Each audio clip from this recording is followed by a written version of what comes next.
Hello and welcome to Season 10, Episode 10 of the Euphoria Podcast. As always, we're available on YouTube, Apple Podcasts, Spotify, SoundCloud. Now, our special guest today, and this is how I know this podcast is going to bang. None other. You're already saying It's going to bang. Damn it. Because their use of language is infectious. It's BrokenBlade and Flakked. Welcome, gentlemen. Before we do anything else, we have to correct some injustice here. Because the shoe board, which you've all been so kind to point out that we've been very negligent in filling out at all. Apparently, BB is in the no shoes side, but you are a shoes player. Do we have a pen? Yeah, I always... pen's over there. It's fine. We'll figure it out later. I always play with shoes on stage. At home, no shoes. At home, no obviously. shoes. Shoes on stage. Flakked? Flakked, are you shoes player, no shoes player? I'm playing no shoes. No shoes on stage? Yeah, and now I'm playing no socks as well. No shoes, no socks? Yeah, You're no socks. barefoot in it? Yeah, I'm barefoot. Oh, man. Yeah, I remember one MSI day, after we went in the huge lose streak. Yeah. I Who could forget? Yeah, I forgot one day of my socks, and we played. Mega won, and then I don't play socks anymore. Dang. Wait, when you have no socks on, do you cross your legs when you're sitting, or do you sit in a weird way? I always play with cross legs. Always. Okay. Yeah. No, I get that. Or leg up as well. That's the vibe. Phil, throw the pen. Thanks, Phil. Clutch. Get in there. But now we need an eraser. No, just use your hand. It's your you pay for your mistake. Oh, there is a pen. What? Just cross it out. Just cross it out. Put it on the other side. Okay, so shoes, yeah. Yeah. BB shoes, Flakked no shoes. All right. I like the no socks thing. That's funny as hell to me because imagine your feet get sweaty and then whoever comes up there, Chovy gets up there and he also plays no shoe and he's like, oh my god, why is it sweaty? And just absolute mental edge. Yeah. You know what I mean? But he also he doesn't wear socks and then takes them off. He just goes with no socks. Okay, that's psycho, bro. Yeah. That's Yeah, actually psycho. the good thing is that my feet don't smell, so it's fine.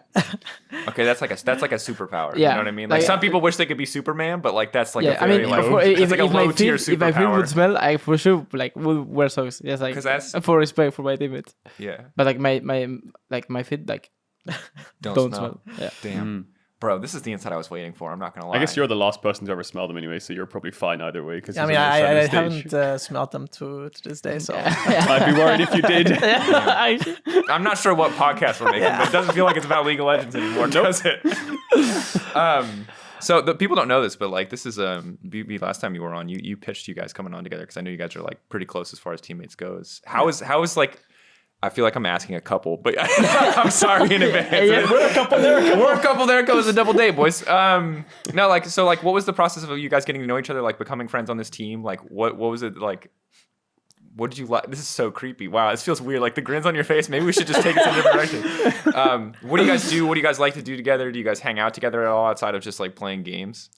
I mean, I think it's mainly we just are similar in terms of how we view things, the humor that we have, right? Yeah. Also the way we just are as humans, and how we relax, even how we eat food. We like the same chill vibe. I know this in Korea because he also told me about how he enjoys his stuff, and it's very similar. So I mean, we just clicked, Hell yeah. Just clicked. Yeah. Mega bangs. Yeah, thanks. Flakked, when you got into this team, obviously, and we haven't had you on the podcast. This is the first time we've had you. You're surrounded by a ton of veterans. Was that intimidating, or did you instantly feel super comfortable being yourself around these guys? It was mega intimidating. But it's true though that B was mega, I don't know, really open, I would say. He was really nice and really chill, and it helped a lot because especially when it came to Drakos and Caedrel, I had insane respect for them. I mean, not for Drakos, but for Caedrel, I had a lot of respect. Not for Drakos. No, but I mean, to me, it was really crazy because I was just playing in Spain, right? And I legit didn't win anything in Spain, and now I go to LEC, G2, and I have Drakos and Caedrel, and I was like, holy shit. Were you surprised that you got that offer in the off season after playing in Spain and then straight to G2? I mean, for sure. When they came to me, I thought it was for the academy. I was like, I mean, I'm chilling in Malrang's academy. I really want to go to G2 academy, and they're like, no, bro, it's LEC. I'm like, do you still have that same feeling of wow, it's Drakos and Caedrel after you've now won a title as well? I mean, not as much anymore. I'm still I'm playing with Caps and Drakos, it's so insane. Yeah. But Like now, it just feels a bit more like normal. Yeah. Yeah. Well, that's awesome. And it sounds like you have a good relationship, given that you're just like willing to come on a podcast and shamelessly play your jungler. So that seems like it's going pretty well for you guys. Is there anything that you guys do like these together outside of the game? Like anything at all? Are you guys like anime watchers, movie watchers, enjoyers? This is the stuff I always find really interesting. I mean, actually, this guy is never part of like the anime watchers. Yeah, I mean, the anime watchers are. you just can't do it. I really see watching anime.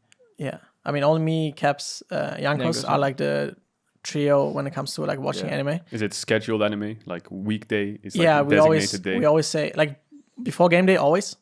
Yeah, before game day. It's like a pre-game ritual, you know. Yeah. Yep. And we always like to eat like desserts before game day. I don't know how healthy that is, but it's something we always do, and it puts Sports us, psychologist malding right now. it puts us into the right mindset, you know. So, but other than that, I mean, sure. One day we played the Switch sports. yeah, It banged. Switch sports. Yeah. I like that. Wait, okay, like so you guys just like get a bunch of desserts? Are you guys like ordering desserts to the house? Are you like bringing them? Are you like making Rama pick up desserts for you? Like what's the strat? we it depends. If you go out to eat, then we usually go out for dessert as well. I mean, it's often waffles. It's sometimes crepe, or how Janko says crepe. Crepe, yeah. Yeah. Is it crepe? Crepe. Yeah, it's crepe. Crepe. Yeah. Crepe. Yeah, or something that's called lokma. It's like a Turkish dessert. Really bangs. Oh my god! I've never had it. Yeah, it's actually I thought he was doing a leak. it's one of those three, and sometimes Jankos just eats like 4 or 5 ice creams. Jankos Like, 4 or with 5 sugar. ice creams? Bro, but Yankus Yeah. is like not a thick boy. He was like doing sport last time I talked I to mean, him. he's still working out like almost every day. So He's got some big biceps. Yeah, man's jacked. Yeah. I guess that's just the life you lead when you're allowed to just eat 4 ice creams. yeah, I mean, it bangs. All right. Moving forward, so you said you mentioned you guys watched the podcast last week. Oh, we obviously had this crazy week in games. Phil, if you can toss up the prediction graphics when you get a second. That's obviously the standings as it remains today, the true standings. Sadly, none of us, I think, got it completely right. There's Mark. He thought that you guys would win. He also thought Mad would win. And he thought Excel would win. Now, we'll give him a little bit of... No, I'm not going to flame you for being biased because you literally went out of your way specifically to make it clear that it was not biased. You believed in Excel. Yeah. I think that's semi-plausible. What did I have, Phil? I think exact same things that I thought Fnatic would win. So I'm 2 for 3. Were you guys surprised at all by any of the results this weekend? I feel like the Rogue Mad series, your guys' series felt pretty decided. You guys were the clear favorites, and for the most part, that kind of played out as expected. But like both the Rogue Mad series and Fnatic Excel series were all over the damn place.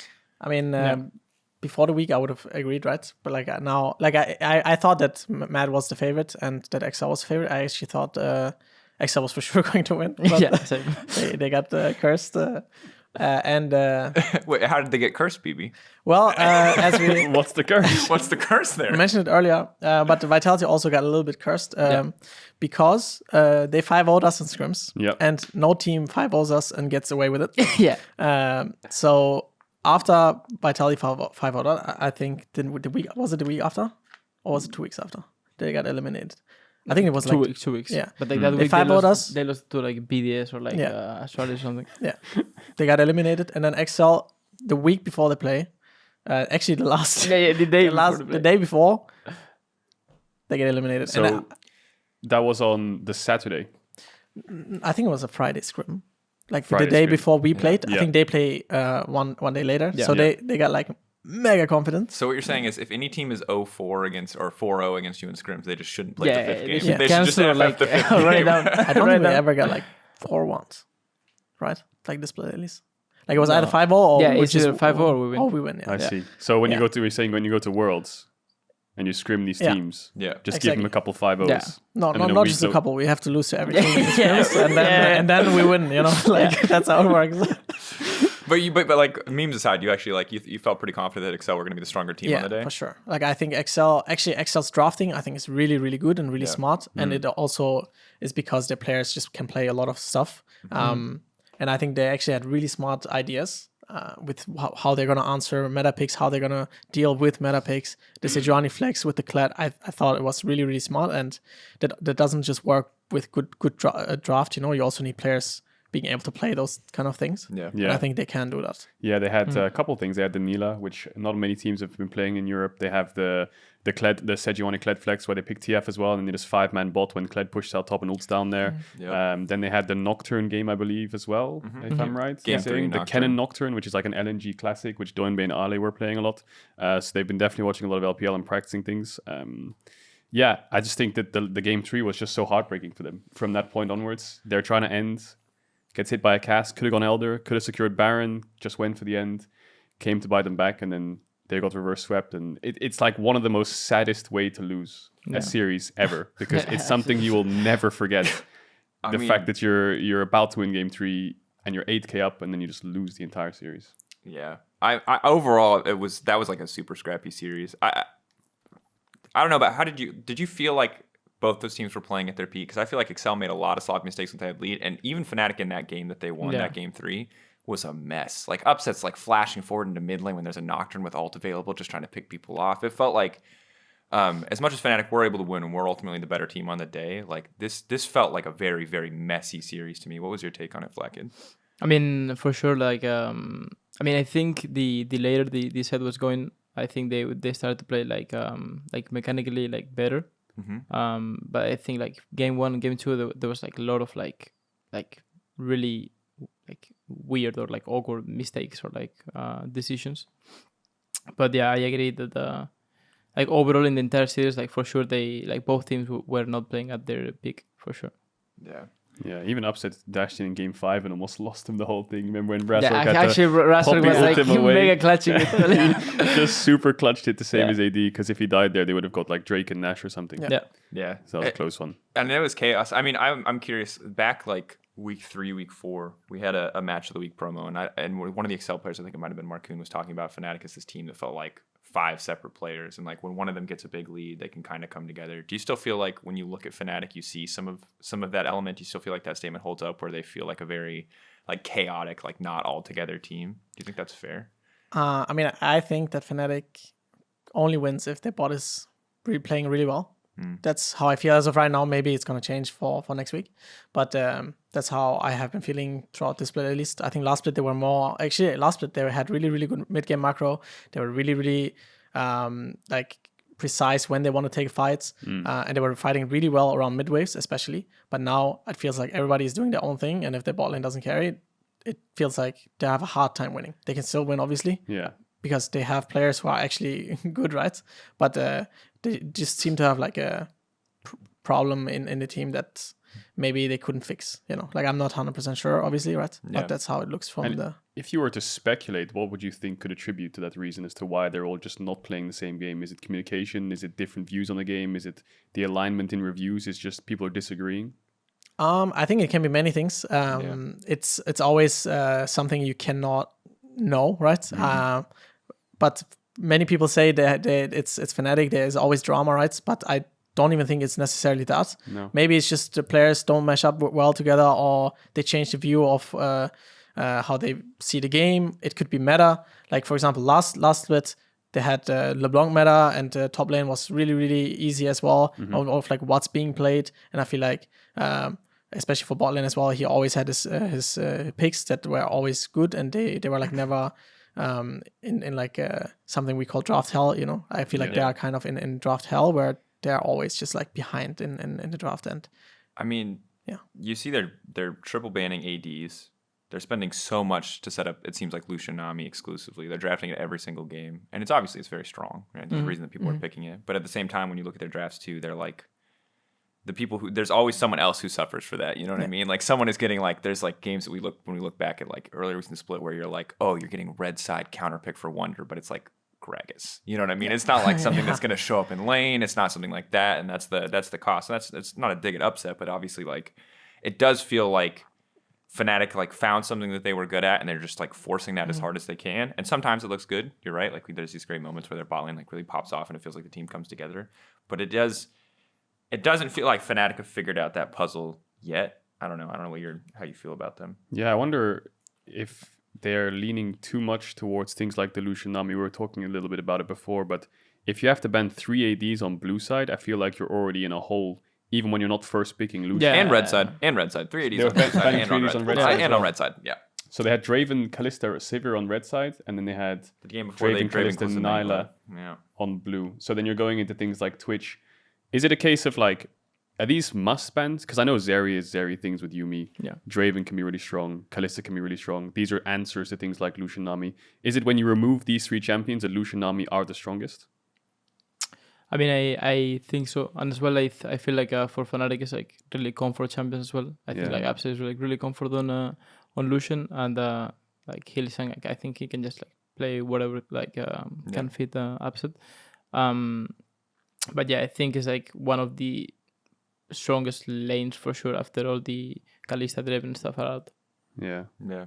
Because it just feels like everyone's spending at least 2 bans in every single phase. Outside of Zeri, maybe probably even 3 on average. You get Draven, Kalista, Zeri usually banned away, which is fine if you really like watching Lucian Nami every game. But if you're like, I don't know, a bot lane, fun enthusiast, I don't know, I prefer something different. Yeah. And who was it? Was it XL or it was Misfits against you guys who was banning Jarvan every game and then first rotating Sivir, and their read of the meta was just like Sivir is OP, we want Sivir every game. Then you have Fnatic who think like we're gonna ban everything and just play Lucian Nami every game, and you guys can just bust out a Yasuo. I think flexibility is just so important. Like you said, you don't want to put yourself in draft hell, right? And being able to play all these bot-centric champs, because the meta right now in first rotation is a lot of bot bans. You need to be really flexible there, and Fnatic don't look that flexible there. Yeah, I think shifting attention over to your guys' series then, because Excel were one of the teams that not broke the meta, but like experimented a bit more with bot side meta. But as he alluded to, the Yasuo feels like you guys are willing to play outside of the box of what is starting to feel more and more like tank top laner, whatever the hell in mid, and then bot lane is going to be the center of attention. Go bot every single game. Like I looked it up and like we went from 13% jungle proximity to 19. And I know it's a stat; it doesn't sound like it means a lot, but basically it just means your jungler is spending like 40 to 50, like almost a minute more time in bot lane every single game, which is like crazy on average. For some people, it's more. Like Marcoon is a 80 carry enthusiast. This man spends like almost all of his time just like right next to Patrick. Makes sense. But it's something that's interesting to watch. And I wondered, how flexible do you guys feel in the current meta? Because a lot of it feels set in stone. A lot of Lucian Nami, a lot more Sejuani Ornn on the top side. We're not seeing as much of the Gwens, the Renekton's. We're still seeing some of it. Do you guys feel like you can break out of that mold? You already did a bit with the Yasuo. How far can you guys go with that? I mean, for sure, like we always try to like find like a lot of like different picks that can work. I mean, like some people like consider them like cheesy picks and stuff, but I don't think they're like cheesy picks. I think it's just like like picks that match or like that are really good against some stuff. But for sure, we try to be as much as flexible as we can, because I think like draft is like really overpowered, and I feel like you can get like so many free wins just based on draft. And as well as like when you're against a team that that they can play everything, like for example we can just first pick Yasuo on blue side, and like top mid AD carry they need to worry like where is this Yasuo gonna go, and then just pick like, I don't know, you can just pick Sejuani and they're like, oh, maybe they can like put it support top mid jungle. Like it's like so annoying to draft against them as well. Do you feel like you just won game 1 against Misfits based on draft? You had this like Yasuo Senna bot lane, you got the Nocturne at the last pick into the Vi. Like how many of the games of the Misfits series do you feel like were just like done in draft, like easy peasy? I mean, game 1 for sure. Game 1 for sure. Yeah. I think game 2 for sure. For sure as well, but not fast. Yeah. So talk to me about that game 2 draft, because you guys drafted, I can't remember the first rotations, but it was like, okay, you got it there, Lucian, Nami, then Ornn. And you're like, okay, we've got a pretty solid comp here. Lucian, Nami, Ornn, not too shabby. Going on to 4, you went Vi, which is, okay, we've got to find an AD jungler. And then on 5, TF. Was that like, okay, we're going to pick TF here so we can help Vi and maybe play for bot? Or was it like, we need some roaming here because the map might fall apart? What was the idea behind the TF? I think it was more of an in-the-moment pick. Sometimes you have that where you're like, oh, this champ looks good because the enemy team does something that you usually... Like the Akali. Yeah. The Kali blind, like not a lot of people do that, right? Yeah. And we thought TF could be good, and then we said, oh, TF synergizes well with Lucian Nami in mid game, but in the game we couldn't really do that. Like the first TF ult went like to cover, and then you already lose so much pressure, right? Because I'm also getting pressured, and if TF ult's down, for example, he can play carelessly more or on top, and I think we had losing top 2v2, we had losing mid 2v2. on losing bot 3-3. So sometimes it just happens where you just end up in a bad situation. I don't think the game was like necessarily instantly lost just because of draft. I do think the enemies actually played really well given their draft. So props to them, right? And I think they might even take some more games if they get drafts like that. And for us, we just, we lost the game, but we kind of knew, okay, it was just from the get-go, it was hard to do much. Let's just focus on what we're going to do next time. And then I think we just bounced back really fast, actually. And nobody was really like strong in panic or anything. So yeah. I mean, it's interesting because I feel like you guys were in a situation where like there's a world where you guys get ahead early game and then Team Twisted Fate is super overpowered and you guys are able to snowball in a way that the Excel did. But I'm noticing this draft reminds me a little bit of the Excel game 1 draft that they had versus Fnatic, where it's like if everything goes well, it's super good for you. But you could see it in the Excel game, it took so long for them to like be able to come back because I feel like they just had 0 effective damage. And I feel like with Ornn, Sejuani, you've got champions in mid lane like Cassandra, if TF is coming back, it's really easy to back yourself into this corner where you have like basically 1 carry and then everyone, and then like if that guy is not super far ahead, everything just blows up in your face. Yeah, you see it sometimes in the LCK. I think it was the finals where they're playing like Morgana jungle, Yumi support, and like everything is on your AD to kind of set up the game and slam dunk it. Otherwise, it's lost. And then you see the team fights, like the AD carry just gets instantly one shot by a flash poppy stun, and the game's over. Do you actually BB watch a lot of like Eastern regions? Because I feel like from my perspective, the top lane meta in those Eastern regions, like LPL, is quite different to Europe. Europe wants to early rotate Sejuani, Ornn. Maybe Gwen. But yeah, like if like it's saying in the LPL, Fiora blind pick, Jax into Gnar still a blind pick. There's just a lot of carries, Camille as well. Yeah, I mean, I actually really respect that. I think it takes, like if you are the top laner and you say, like Fiora, it's like that's a good shot. And I mean, I'm not sure if that's the greatest thing, right? Still, because you do have like, okay, Fiora blinds. If you blind Fiora, that means it has to be good in the game, right? Like no matter if you get counterpicked or not. And the same goes with like I think there's always different playstyles for every top. Like I think in EU it's more like narrow. Like a lot of top laners are actually very similar in what they play and what they want to play. I feel like I'm like probably the guy who plays the most variety of like stuff. The Yone and stuff. Yeah, and I think I would actually like that if I blind pick, for example, this champ, and then I would like my opponent to counterpick me, but then instead they just go with like Ornn and Sejuani. It's like a bit boring for me as well, right? So I feel like sometimes there's not a lot of like challenge. So maybe that's why there's just not many like variety in like picks. Like I also think you need to be mechanically very good on champs like Fiora or Camille to just blind pick it and carry the game. Like it's like maybe it's something that I have to do in the future, right? Like when we go to Worlds, but you start scrimming them and you're picking your Ornn and you're against Fiora every game. Then, do you also think it's a gameplay thing where, I don't know, I don't want to say that they're better, but they play more towards side lanes? Because I feel like in Europe, when I watch the playoffs round 1 series, especially in like the Fnatic XL, the Rogue Man, it's just a lot of grouping mid, contesting mid waves. I mean, exactly. Like if you play champs like Fiora, you don't want to just go mid and fight. You want to actually pull everyone to your side, right? So it just becomes a different game. And maybe if you go to Worlds, we have to find out how to deal with that first, right? Because we didn't play in that region for as long as they did, or like against those teams. But the same way goes for them, right? Where we play stuff where we want to go mid and fight. And force. And maybe they will just die, So it will be interesting, right? Like it's always interesting because it goes both sides. It's not just, they can do that, but we can't do this, Because I do think we have good players in our region. But in the beginning, it's always like, we have to get used to those teams. Before, like I remember 2020, that was every game a level 1 invade from like the Asian teams, and like the EU teams were just like, we're just starting our jungle, I remember that really well because a lot of people ask, they come to the casters or the pro players and they're like, how's Europe going to do at Worlds? How's LCK going to do at Worlds? But I feel like every region has its own meta, and the winner, the first seed from that region, is just the best team at that meta, right? So EU's first seed will be really good at grouping if it continues like this. LPL first seed will be more towards side lanes, and plays towards sides. And when it comes to international events, all those metas kind of clash, and then the best meta comes out of it. 2020 was a good example where like the Asian teams were already on the carry jungle train.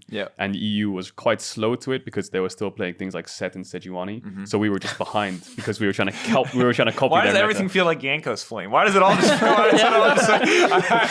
laughed and I instantly knew what you were thinking about. Yankos is the reason we lost Worlds. No, it's not. It's just Yeah, I mean, obviously, like they were quick to adapt to that, and it Yeah. is a good question. It's a good point because, like, how many times have they experienced a player willing to sack 2 waves to walk mid and Ornn? You know what I mean? exactly, Like, just throw Just to get a mid lane flash. just to get a mid lane. Like that's some psycho stuff. I saw some of that last weekend. That was crazy. Yeah. I hope for more in the top lane meta. I think that's one of the things that I'm waiting for because while it could be really good, I also feel like Ornn just looks so good because the teams in our region and even the teams in playoffs like can't help themselves. They always fight into Ornn, and I feel like it just makes Ornn look even more powerful than he probably actually is, at least as an outsider. I know probably as a top laner, you don't feel like he's as OP as the average spectator, but when I watch these games, I'm like, damn, that champion's down 3,000 gold and just single-handedly won a team fight. That seems pretty imbalanced, but maybe it's just the enemy team fighting into an Ornn in a really stupid way. Like I think again, like it's top laners not wanting to like punish as hard, you know, like for example, when people used to pick Ornn a lot blind and was stronger, some teams would just pick Gnar and just take it, you know. But like you could play the Camille, you could play the Fiora, you could play Yone, Aatrox, stuff like that. And I think it just depends on how confident you are as a player and like how well you can lead your team to victory, right? And like obviously Ornn is strong in some games, but like for example when we played it against Misfits, it was not strong at all because I just couldn't actually help my team make plays or anything because I just kept getting pushed in. They kept coming to my side. They kept trying to dive me. And Ornn doesn't actually do much on his own. And if you're losing the 2v2 or even the 3v3 with mid lane, you're just going to be like, okay, I'll just see my tower die, you know? Yeah. And I think it depends on like how teams play well around it and with it to actually know how to counter it, you know? Yeah. So how important, because you just said that 3v3, and I'm guessing you're referring to 3v3 top side. How important is the first Herald? Because the first Herald just looks so contested and so strong in determining like who's going to win the early game.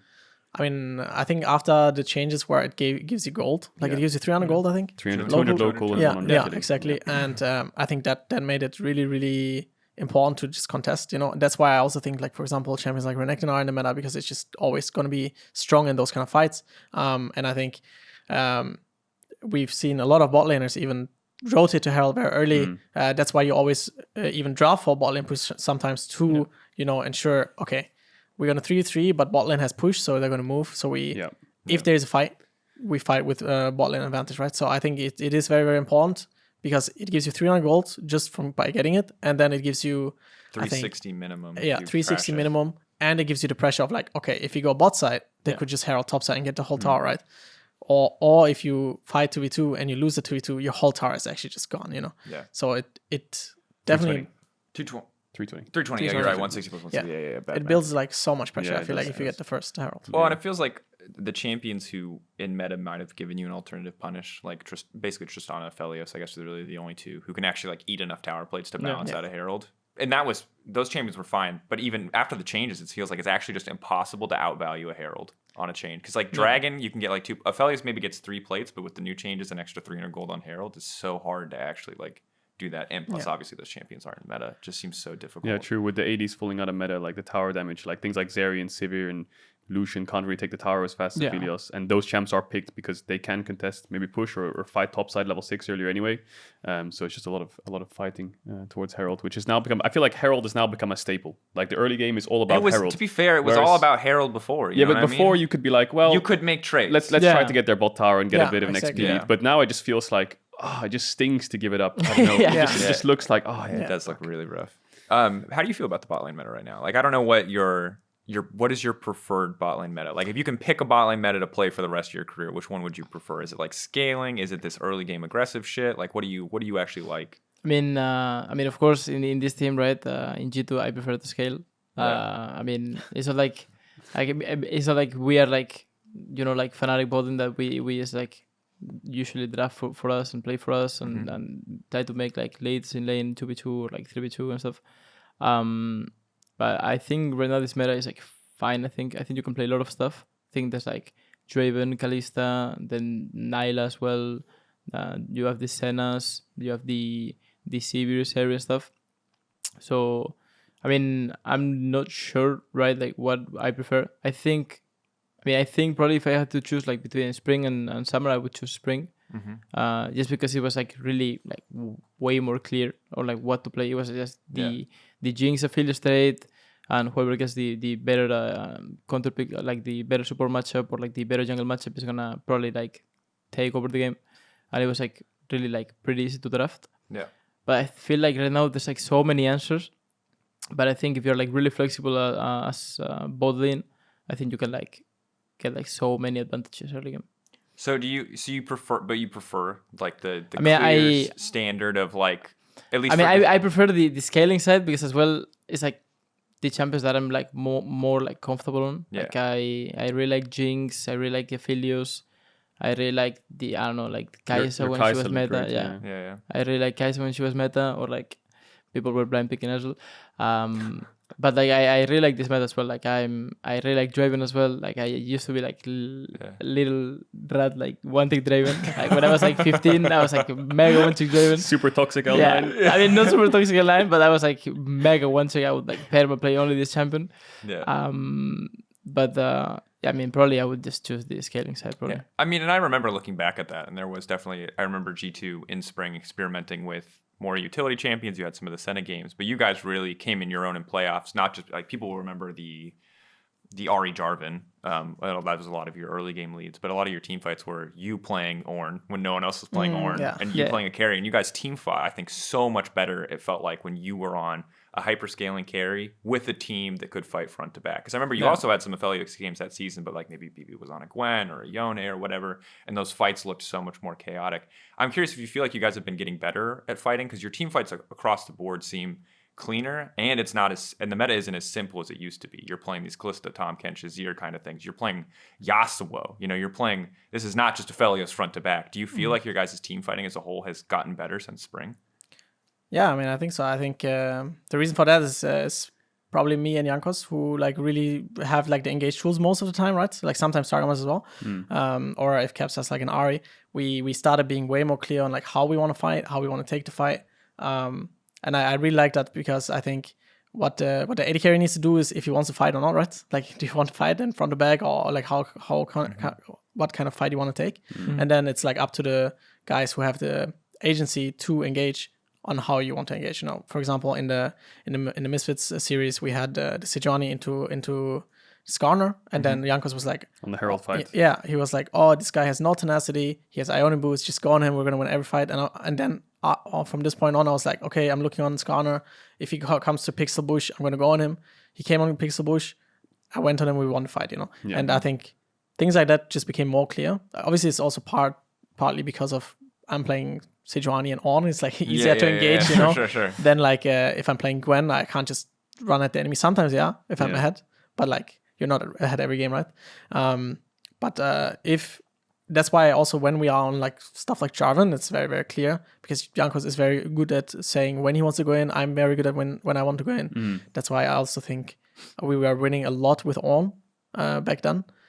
Because I mean, you were solo killing anyway over every. I was winning lane, and if you win lane with Ornn, and you're good at like forcing plays, it's just like really, really easy to play. Something I want to ask is, from my experience in pro play and things like this, when you do scrim reviews, you more so focus on things like, oh, we should have played this tower, maybe we could have set up this Herald better, this Baron turn was terrible. But I feel like this year the meta is so team fight focused that team fights are the focal point of the entire game, because most of the time you get to the mid game, even at times, unless they're drafting Renekton mid or something like this with Ignite where you have to get ahead. And when I look across to the LPL and LCK, you see team fights where there's people on both sides, the Dragon Pit, people trying to flank and push their way in. And it's like all these minor things can come together to form like a huge decision in a team fight. Do you now feel like this year, or just in G2 overall, you focus more on team fights and reviews and how we could have set it up better, how we could have engaged better, how we could have flanked better? Do you listen to comms about it as well? I think we listen to comms not so much, but we do talk about, okay, do we need to flank in this scenario?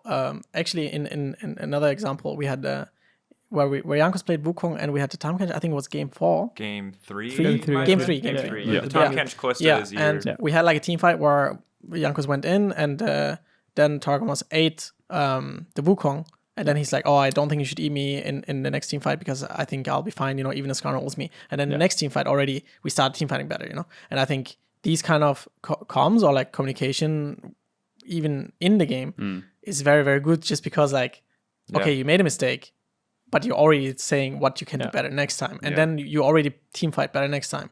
And then we actually did. I think the only shaky team fight was like the very, very last one where I queued into the Tamken ult, basically. And then I like body blocked us here. And that was like a very, very unlucky moment. But like everything is clear always. And if things are not clear, then it's where fights get messy, you know? So I think it's a really cool adaptation to see because I remember that moment in Cass where he eats the Wukong. And also the like entrance towards like blue buff area, wasn't it? Yeah, it was the entrance. It was right next to mid tower above the blue like buff on red side entrance. Yeah, next to banana bush. exactly. And we were casting that, and I was like, well, now that's gone. And then obviously it was much easier for your misfits to take a fight for that to work out. And it's cool to hear that was conscious and communicated adaptation because that was something that like we flagged immediately in the cast. I think was like you've got two people you can eat, and their names are Callista and Azir. You know what I mean? Like, if you're eating the Wukong, and obviously there's situations where it's fine, right?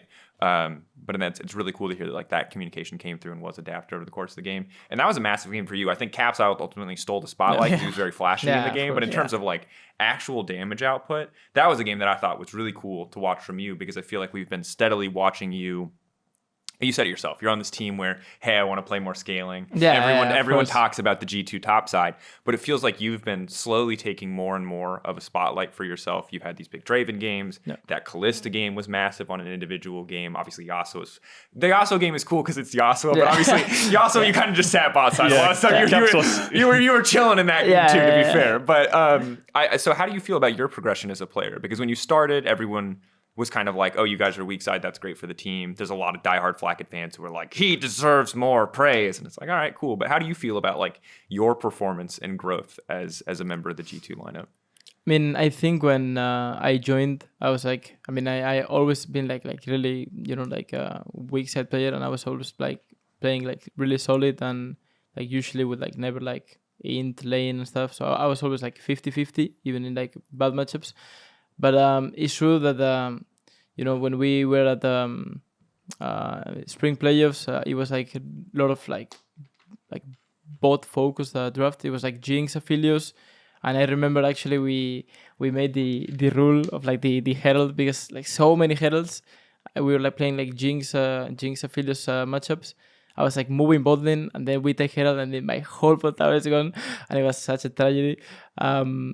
But we, like, I think this year, it went from, like, play full topside to, like more focus on bot lane. And right now, like, every single draft is, like, basically, like, securing, like, really good matchup bot lane.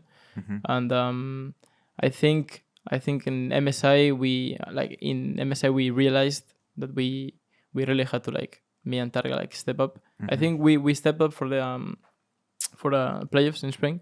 And we were, like, you know, like actually like carrying a lot of games, but I think we were like a bit too late on like realizing that we need to start like playing strong side stuff, because then we went to MSI and I remember like my Callista was like not the best Callista. Like individually was always good, but like the thing is like in terms of like comms and shot calling and like demanding resources and what do I want like my mid lane and my top lane and my support and everyone on my team to do in order for me to like make like leads and just win the game.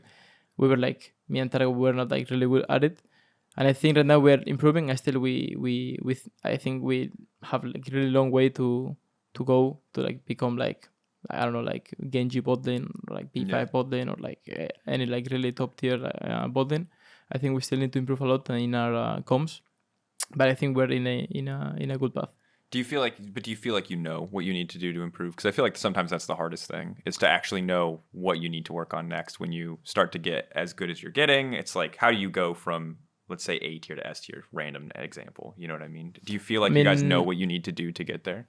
I mean, I think it's like our business is a lot of stuff, but I think right now what we are like lacking the most is just I think we still need to improve like some matchups. Like I think. Like I was talking to Tarek and stuff, and I think that our knowledge about matchups is like really good, and we know a lot of stuff like what to pick and how to answer X champions and a lot of like answers to enemy picks. But I think sometimes we like really int and mess up the execution of some matchups, and as well I think we still need to improve our comms like what do we want exactly in X matchup? What do we want our jungle to do? What do we want our mid lane to do? What do we want our top lane to do? But yeah, I think we are like doing like good job, and we just need to like keep working on it. From an outside perspective, it feels like we're seeing growth. You know, obviously, I don't get to see all the Scrim games. I don't get to see the 05s versus Excel. Maybe I would be less convinced then. Hard to say. Not sure. The happy series. the happy series. Doesn't happen a lot though. But when you mention obviously these bot lanes that you're like not on the level of yet, you're looking like purely internationally. Where do you see yourself? Where do you see yourself in the LEC? Are you guys like top 3, top 2? You don't need to make me a tier list. I'm not here to make clickbait this episode. Yeah. Maybe We'll bring you back for the clickbait later. But like, where do you see? Are you guys a top 2 bot lane? I mean, I think we are like at least like top 3. I think. Mm-hmm. I think. I think we are not as like oppressive as like bot lanes, like for example Rogue or Fnatic. But I think the amount of like flexibility me and Targa have on draft is like really dangerous for enemy team. Yeah. Who do you think is your biggest challenge in bot lane? Like, who do you have the most respect for domestically? Is it Rogue bot lane? Is it Fnatic bot lane? Is it Mad? Like, who do you look at and you're like, all right, this bot lane's coming. We got to be ready. I mean, I actually when Excel lost, I was like, sheesh. Like, I think Excel bot lane is like really, really good, and as well, like for example, like Fnatic bot lane is like really good, but you kind of know what they're gonna play. Yeah. So it's like you can like kind of like adapt easily. But like Excel, I feel like they can play a lot of stuff. Like they can play Denialer really well. Mm-hmm. They play a lot of Yumi, and we like really hate Yumi. They can play a lot of enchanters. the Yumi. Like they can play like so much stuff, and as well that they play like really good. So I think like for me like the scariest bot lane in this split was like for sure Excel, and I would say as well like Fnatic, of course. Like they're really good laners, Abster and Hylissang, and they really know like how to like generate leads like 2v2 and how to transition like their pressure to like the entire map basically. Yeah, it's interesting the forms of oppression, right? Because you can label like a bot lane is super strong, but you also have to value like how much resources they're getting. Are they getting early rotations in draft to focus on their lane? Are they getting more voice comms? Is there jungler pathing bot, right? These are the 3 things that you look at in terms of oppression, and then you look at the individuals. How flexible are they? How good are they in lane? You know, how good are they trading and all that stuff and micro and stuff. So when I look at G2 bot lane, a couple of those things are missing. So that's why sometimes you're on the back foot, but then you see the 3v3 top side just always, in most cases, goes in your favor, and then you can play off of that. Yeah. I think it's cool, the thing that you pointed out with the Fnatic bot lane, that you kind of know what they're doing. And I think that's especially true this playoffs because it's very clear. It's like Lucian, Nami, everything else. Maybe Zeri, Yumi's 3 on there. AD bans as well, right? 3 AD bans. Yeah. And that's because when we look back to spring, I think obviously one of the things that made them a little bit scarier was that like Hylissang was like this psycho zillion counter picks, this like random, and some of them obviously didn't work. We saw that like the Exhaust Ignite Recon bot lane, like some of them don't work. But that was one of the things that I think has made Fnatic bot lane maybe scarier in the past that is not or has not been present this far in playoffs. Is that like you know what they're gonna do? It's gonna take up a lot of draft resources, and they're gonna get it. But like, yeah, you know Lucian Nami's strong, but you've also played 20, 30 games a week against Lucian Nami, probably. And then jungler's bot. And then jungler's bot. Yeah. So it's pretty tough. Yeah, it's hard. It's not that it's not hard, but you know what you're getting yourself into. And I think that is a really cool thing to point out. It's cool to hear how much you guys have developed. I'm excited to see your next series. Before we talk about your next series, I would love to talk about Fnatic versus Misfits, because we just talked about Fnatic bot lane. This is the final world spot. Drama, narrative, big stakes. Well, it's just actually true. It's the final world spot, the Misfits and Fnatic. Like, it seems like you guys were impressed by the Misfits game 2 specifically. We talked about the Fnatic series being a little bit messy. Like, should we look at Misfits as actual like favorites coming to this matchup, or do you still think Fnatic are probably favored? It's a dangerous. Sorry, I know it feels like a dangerous question to answer. It feels loaded, doesn't it? From like the players individually, you would always favor Fnatic in this case. Yeah. I mean, I don't think Misfits players are necessarily bad. I do think they have like the carries. I think are taking over some games, but I would probably give it to Misfits. It would be probably very close. But I think the Fnatic series was very shaky, and I think Misfits actually played really well this one game. Yeah. Like, I'm not saying they didn't play the other games, but they played against us. So yeah. And Fnatic, I think they can definitely win. I think it's not like as like for sure Misfits is the favorite or Fnatic is the favorite. I think it's going to be another close one. there might be some real, like in the Fnatic XL series already, there was already a lot of mechanical errors, I feel like. Yeah. And I think in this series, it could be even more so. Because it's like so much pressure, you know, like both teams want to go to Worlds, obviously, right? Yeah. And being in this position can be very rough. Like, for example, Irrelevant is a rookie, right? It might be very hard for him. Sure. Maybe not. But that is also something that you need to keep in mind always, you know. Do you think the pressure level is the same or more if, let's say, you're in Fnatic right now, right? You're next to people like Humanoid and Wunder or the Upset, people Hylissang who have been to World Finals, right?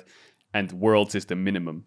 And you've got Irrelevant who's in his rookie split who could make Worlds. Who do you think's more pressure to pull it off? For sure, Fnatic. Yeah. 100%. 100%. That's why I think there could be a little more choking on stage, right? Even though they are so experienced, they are expected to win, right? And because they're expected to win, maybe they're not the favorites. You know what I mean? Because of the pressure they get. Yeah. I mean, for me, for example, I think I work really well with pressure. I don't know how they do because I did play with them, etc. Right? But it is definitely not the easiest position to be in for either team. I think it's actually a bit easier for Misfits. That's why I think Misfits is gonna take it. You know. Yeah. I mean, it's hard. It's always hard to know. It feels like Fnatic.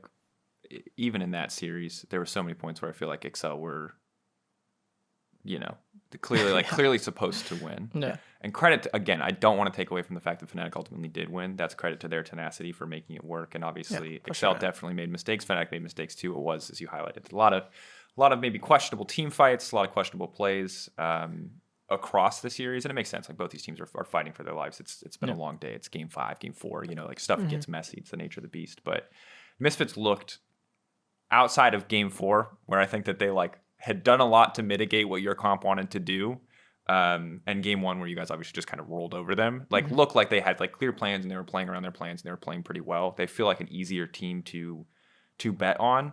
But Fnatic also sometimes just feel like an inevitability. And that is just plot armor. That is just narrative. That is just having a roster. Like if you put together any roster of, and we would have probably said the same thing about Vitality. If you put together any roster of like 5 players with as much history as those players have, you know, obviously Razork in that context is a little bit younger, but 4 out of 5, you know, are like super storied players. You kind of just give them the benefit of the doubt in clutch situations, and it's shit analysis, but it's also like half the time it's true anyway. You know, they just come out like that series is a perfect example of it, right? So Exactly. I think I'm leaning towards Misfits logically, but at the same time, like every time I feel like I count Fnatic out, they like scrape their way in. Yeah. I think Fnatic are sitting comfortable in draft because you look at their XL game, they have to ban Draven Kalista every game. Neon doesn't play. Yeah. Well, he hasn't played any Draven Kalista. He's just been playing Sivir, and they ban Jarvan against you to make sure that they can early rotate Sivir, right? So that frees them up a bit to target Zanzara more, where maybe they'll invest in a Sivir ban as one of the only ADs that they'll take away. First pick Zeri or something, and then put in bans into like Poppy, Trundle, Skarner, what the hell is the Zanzara train. So their drafting will be slightly easier than I think it was against XL, who I think was way more flexible. You saw it from the solo lanes, from the AD carry. But it's just who performs on the day.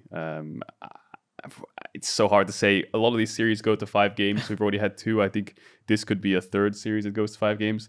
But the last narrative thing I'll say is the funniest thing to me is it's VTO versus Razork for a world spot, which the former Misfits boys, which is what they were brother competing versus for brother last year together, and they were 1 game away from. So that's the only narrative I'd ever say. It's just kind of funny to me. It's a banger. Quick predictions. You said leaning towards Misfits slightly. You don't have to give me like a 3-2-3-1. I don't really care. Just like ultimately, like whoever wins the series wins the series. We kind of expect it to be scrappy, so 5 games. But people get overly attached to the score. The score isn't really significant. Just who do you think is going to win? I would for sure. Not for sure, but I would give it to Misfits. Misfits? You Yeah, Flakked? same. I mean, I feel the same. I feel like I'm going to be wrong. I'll go for Fnatic. You go for Fnatic. I feel the same. I feel the same so way. I feel the same way now. I feel like I'm going to be wrong, but I also logically can't back up my Fnatic prediction. I don't have a leg to stand on, and yet, despite that, it feels wrong. Then shifting attention upwards, top of the bracket, you guys versus Rogue. Again, another very scrappy series from Rogue. Game 5 was a little bit wacky to watch. It felt like that was just a weird game. Yeah. Some questionable Gale Force forwards from Mr. Comp that like worked out very well for him. With respect to him. Was that the Caitlyn, right? The Caitlyn 5-5 game. He just Gale Forces forward at Mad Lions, and they all just flash away like he's going to murder them. And it's like, I feel like if they Renekton just turns on him and stuns him, he dies instantly. But maybe I'm wrong. I don't know. I don't have the replay, so I won't make you guys overanalyze it. That thing you don't have footage for. So, but despite it, they made it work. They outranged. They came through. I feel like Mad were in a lot of cases looking like the better team fighting team across a lot of these games, but they also got caught a ton on side lanes, got caught out left and right. I mean, Matt's early game was insane, and I think it was game 2 and 3 when they played Kalista or something, or 3 and 4 when they were just like zoning the enemy bot. I don't know if you saw it, but they like zoned them. Jin Yumi bot, no? Yeah, it was like the mega sus. But the Jin Yumi bot was mega sus. I forgot about that game. That game was that game was really rough. And there was also game 4 when they were playing Lucian Nami against Kalista Leona, and they did the same thing, like almost the exact same thing to the Jin, where they either late invade bot level 1, they split the map level 1 because they have an Ornn top, and then they just they have a Gwen top, into Ornn, so they have, I guess, auto push or a good matchup in terms of scaling. In game 1, they did a really good job of building their lead, and obviously it's much easier against Jin Yumi. So like Jin got a couple kills, got to come back, but he's just functionally useless 90% of the game. And game 4, I feel like the big difference was as well is that they like overforced their lead sometimes. Like they definitely got sloppier in game 4 because it felt like literally the exact same carbon copy in terms of forcing that bot lane in the same way, building that advantage in the exact same way. But then they just like overstayed on some dives. They like overcommitted on some fights. Definitely, I feel like they could have. Yeah, I feel like it was just that game was annoying. Caitlyn Jin though. Yeah, that's definitely off meta ADs. Yeah. Is Caitlyn something that you thought or have tried or have expected as an answer into Lucian Nami? I mean, for sure we thought about the Caitlyn stuff. I actually was thinking maybe Upset plays it because Fnatic botlane used to play a lot of Caitlyn in spring. So I was actually expecting for some Caitlyn, but I guess they don't think it's good, or maybe they're just hiding it. But as well, every time you play Rogue as well, you are always aware of the Greek Caitlyn. Greek Caitlyn. Yeah. I think Kobe is really good on Caitlyn as well. Yeah.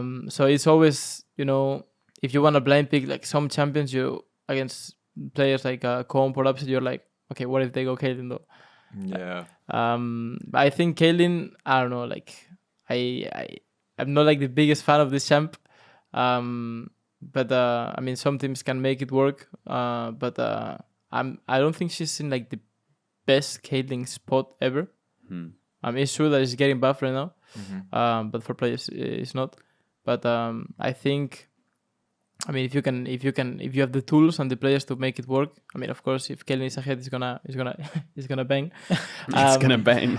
But yeah, I think it's not the best time for playing a lot of Caitlyn. Yeah, I mean, it didn't look super powerful.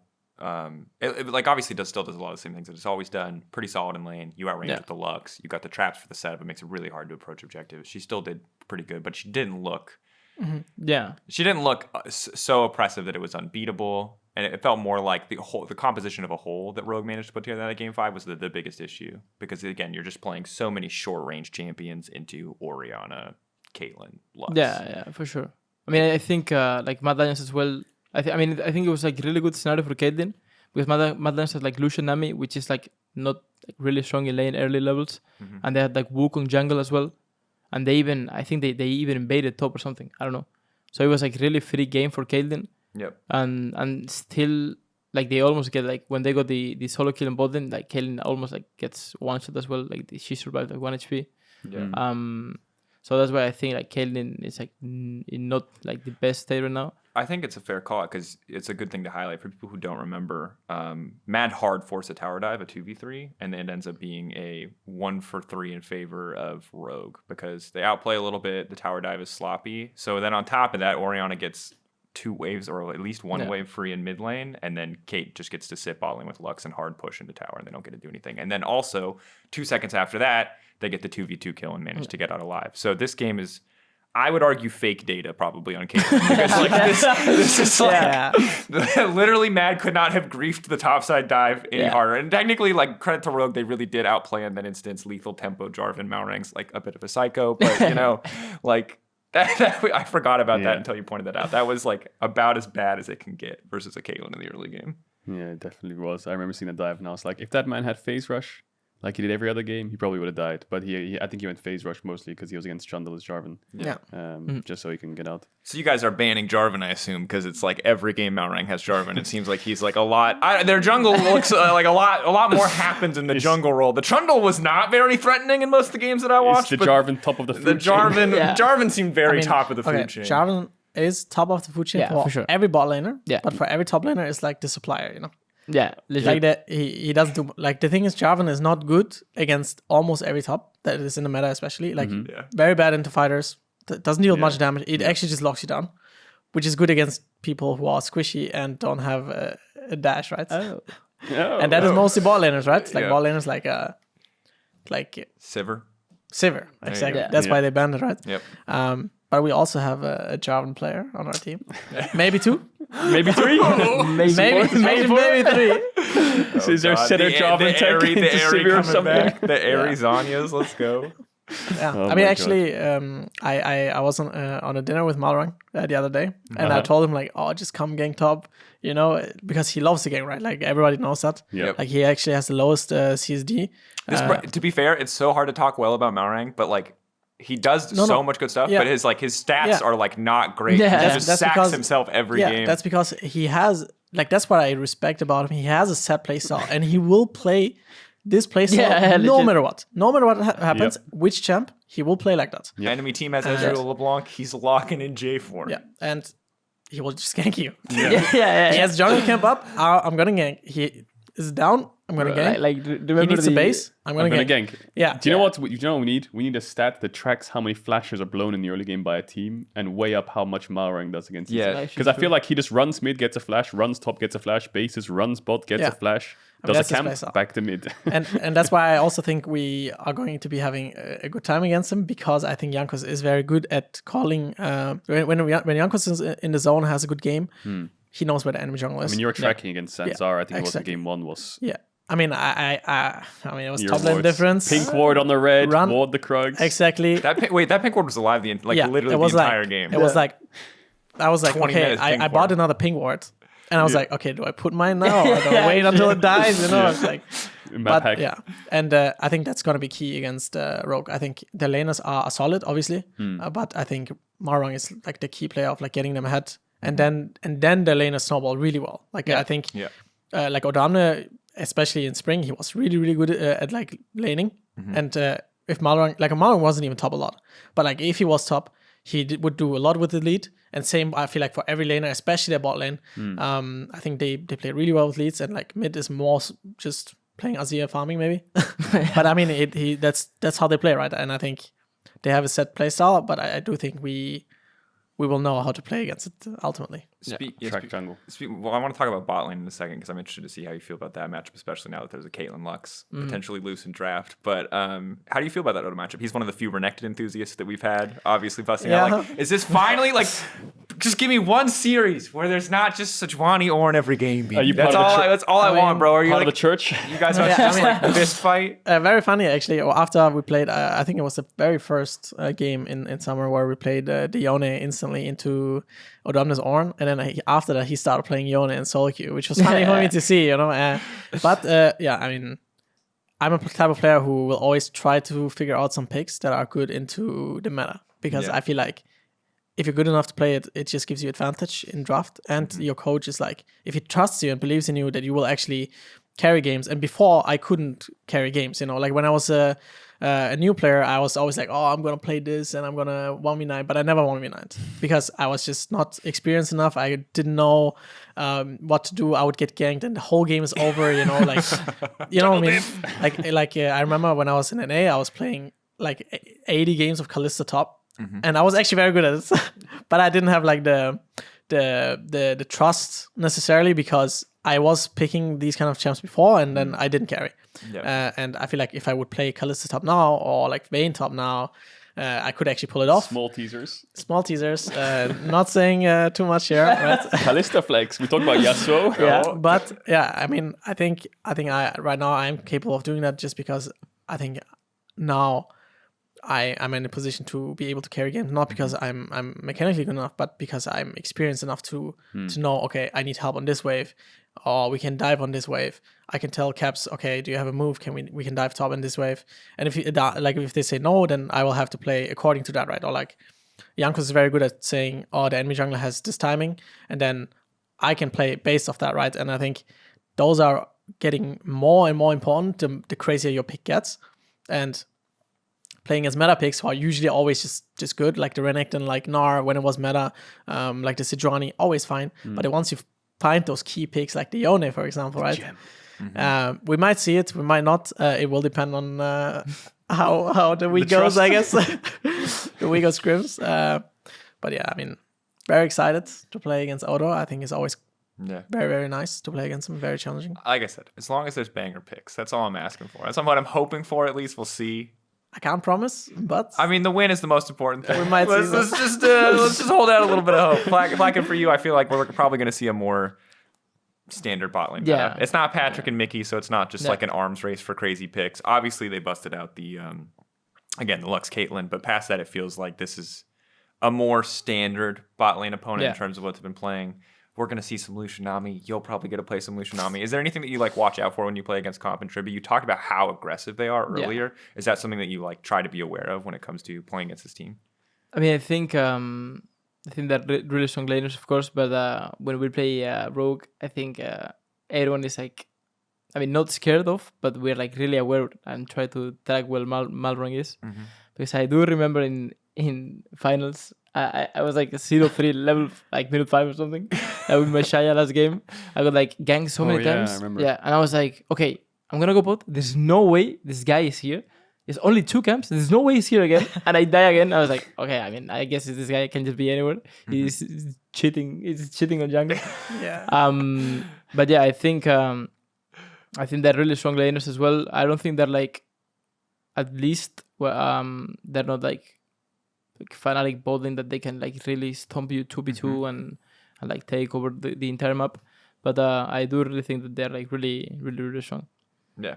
Cool. I mean, the thing that I'm hearing consistently is like, yeah, cool. I'll get a lane against this guy. It's gonna be fun. Malrang. Like it's the Malrang, which I think like I'm not sure who's casting this, but I'm sure it's gonna be. It's funny because he came into the league in like spring and he did this playstyle and everyone was like, it's bad. It's bad. Like, and then it was like a few it kept weeks, working, and it was people will find wards. He won't find ganks, and here we are. Summer playoffs round 2. I mean, to be fair, still doing it. We had this talk in our team, and we managed to figure out that the OP strat is to gank. Yeah. And Malrang figured it out. Like Malrang is the only jungler who actually figured out the OP strat, which is to gank. Because what's the counterplay to gank?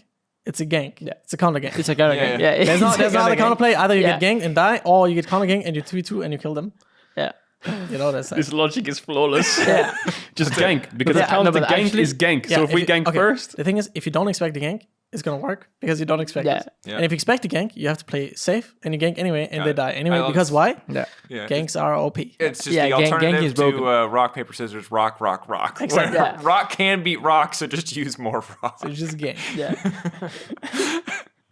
I like that description a lot. I can imagine Dylan's PowerPoint presentation. It's like slide 1, he's gonna gank. Slide 2. He's gonna gank. Probably gonna gank. Yeah. And maybe if you survive all of those ganks, he'll be so far behind that he'll be irrelevant, but he picks Jarvan every game, so maybe not. And now he's behind, so slide 6, he's gonna gank. I mean, it's not irrelevant. It's Malrang. Yeah. Oh my god. Okay. Great joke, BB. You gotta explain this to me. What is it? Okay, this one is he's doing it. It's shout out to Caps. Yeah, shout out to Caps. He brought it to how do you say? To light. To light, yeah. One day he would just randomly start doing that every second. Yeah. And Caps is like a you're gonna have to really watch special, YouTube if you want to understand really what's special going guy on. who just sometimes just comes up with like the most random stuff. Such a troll, and then we got triggered because he did it. Yeah, he just kept looking at you like this. Yeah. Yeah, he would actually do that. He would look at you and do that, you know, all the time. Giggle. And giggle. Yeah. And giggle all the time. He does something like stupid and giggles. Yeah.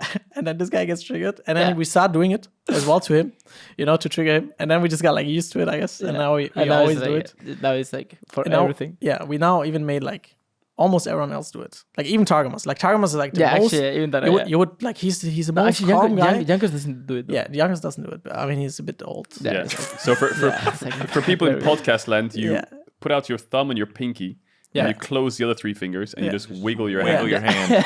yeah. That's it. Yeah. Almost like you're on the phone to someone. But If you're a boomer, it's like hang 10. It's like Like, So imagine we even made Targamas do it. And Targamas is like the most calm guy, always chills.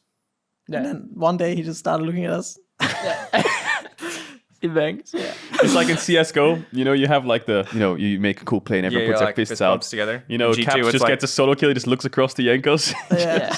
He looks up with the I BB. mean, Caps, he would never do it when he had solo bolo, but he would do it instead. I don't know. Like, imagine you like kill enemy top, you're hitting plates alone. He would come the last second, share the plate with you, and would like giggle and then like Away. and in scrims and solo queue. Yeah. Does it always do it? Yeah. Like, I actually, even on stage, by the way, like last game against Misfits, like when I get the triple kill on botlane, like when they're diving and we kill them, he flashes for Sivir. Sivir is completely out, and then I flash to Chaser because I have red buff. He has no sums. I will just slow her. We kill her. I'm like killing Sivir. I'm like, please let me the kill. Please let me the kill. Doesn't say anything. Last second, he queues. I was like, I guess I'm taking the kill. And then he's like, doing this to me. I was like, I can't believe he actually did it on stage. Yeah. So it still triggers you when he does this. Yeah, I mean, I was like, there's no way I flash for the kill. He kills this last second and he does this. In a best of 5. Yeah. Such a rat. relentless troll. I assume you guys expect to be coming out on top of this matchup. So, easier question. Who are you guys going to face in the final? Misfits Fnatic are playing. You predict Misfits to win. Then it's going to be Mad versus Misfits. Then someone's going to have to beat Rogue if you beat Rogue. Who do you expect to be facing in the finals in Malma? Again, assuming you beat Rogue this weekend. I think... I mean, I would like to play against Mad in the finals, just because I would like to play against my Turkish brothers and beat them in the finals. But, I mean, I think it would either be Rogue or Mad. And I think... the last series between them was close. I mean, it obviously takes us to win first, right? Before we play against them in the finals.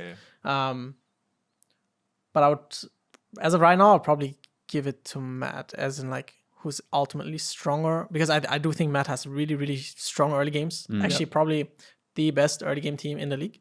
I do think the mid and late is like slightly worse. They get caught a bit, right?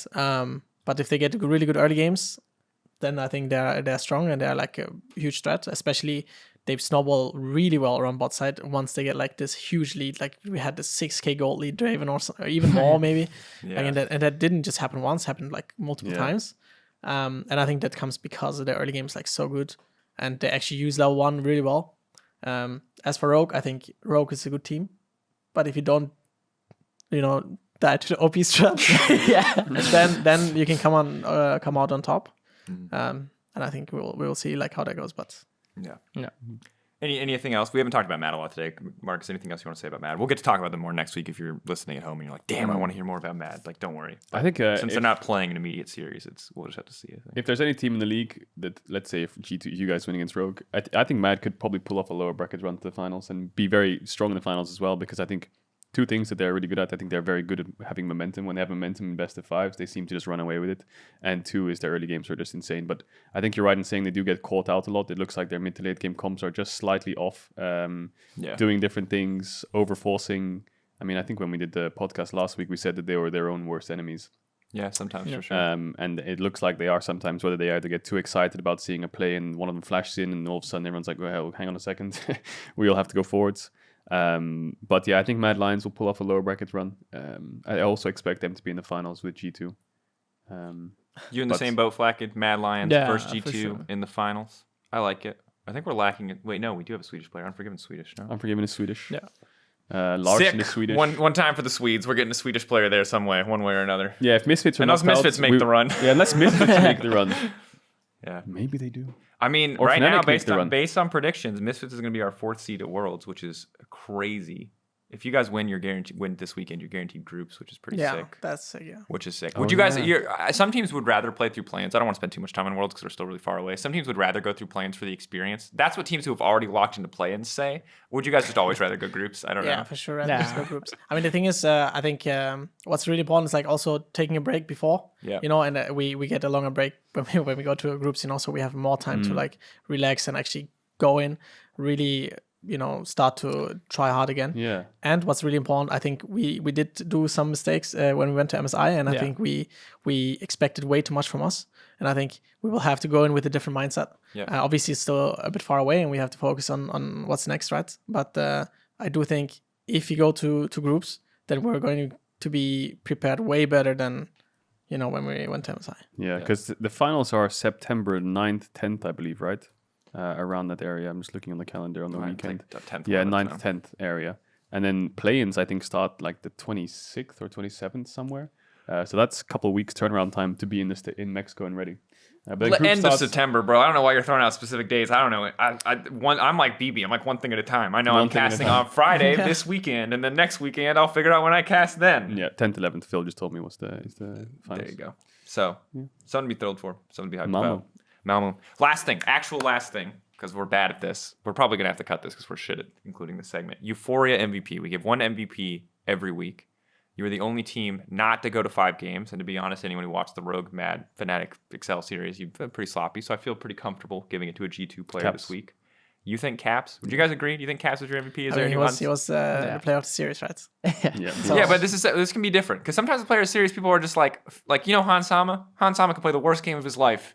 And he's cute and he's French. Wins the vote every time. You know what I mean? He would admit it too. I'm not trying to flame Hans Sama. Sometimes he absolutely deserves it too. But so I'm just making sure. We gotta make sure. Sometimes the public vote not perfect. I think I would probably give it to Flakked or Caps. I think Flakked did very well, especially in the Kalista game. In the Kalista game, I think. Like for me personally, I think I performed not so great. And you could insta agree, by the way. Actually, you played so bad. I mean, usually I think I actually play really well when it comes to playoffs, but this was like, I was not happy with my performance. But I do think Flakked and Caps had some really great games. Like I think the Azir game, both Caps and Flakked played great, but Azir when he went top, just 1v2, just hitting them with the soldiers, like it just looks like. Yeah, he had a couple highlights. He had the one over Baron Pit in the Tribush, then the one around the Dragon with the 3-man. Yeah, and we had this one fight where we all almost died, and Flakked tried to 1v4. And if he gets the 1v4, maybe he gets the MVP. But as well, like for example, in the fight where we eat the Azir, like maybe if we eat this Johnny, if we eat the Azir, maybe like he has time for like one more like mega banger play as well. No, for sure, right. I mean, I think you're such a homie. You're like talking about how you could set him up even more for banger. Dude. And I mean, I think Kevs deserves it probably. Not to take away though, Flakked, you had a killer series. You're also limited as an AD, and I'm sorry. You're just like it's always going to be harder to get on the boat. Yeah, I mean, of course, it's food chain with like really good. Because you play Yasuo, and on paper that's so hype, and then we watch the Yasuo game, and you're just like sitting on a sideline. Yeah, I mean, I'm playing Yasuo. He's playing Ornn. He gets to go everywhere he wants to go. Yeah, food chain. I mean, that's the food chain right there. Yeah, there's a couple people to mention. Wunder saved the day for... Wunder saved the day. Razork saved the day for Fnatic. Yeah. Even in your series, I think Misfits and Neon had a good series. Neon had a great series. Yeah. He had a game 3, he had 1.6k DPM on Sivir, which is pretty damn high. Yeah, I mean, it was like two fights where we survived. Like, we were mega sweating every fight. The Sivir was like throwing out the ricochets. And there was one fight at Drake, I think it was the third Drake, where I thought she's actually going to just pentakill us. Yeah, it was the one with the Caps 3-man shuffle, and then he just killed Caps, and he was almost murdering. Yeah, exactly. And we were like, careful. It's like mega sweaty. But like we managed to pull it off. Like I think Jankos had a really good call at the end with the turn in the mid in the river bush. Mega clutch.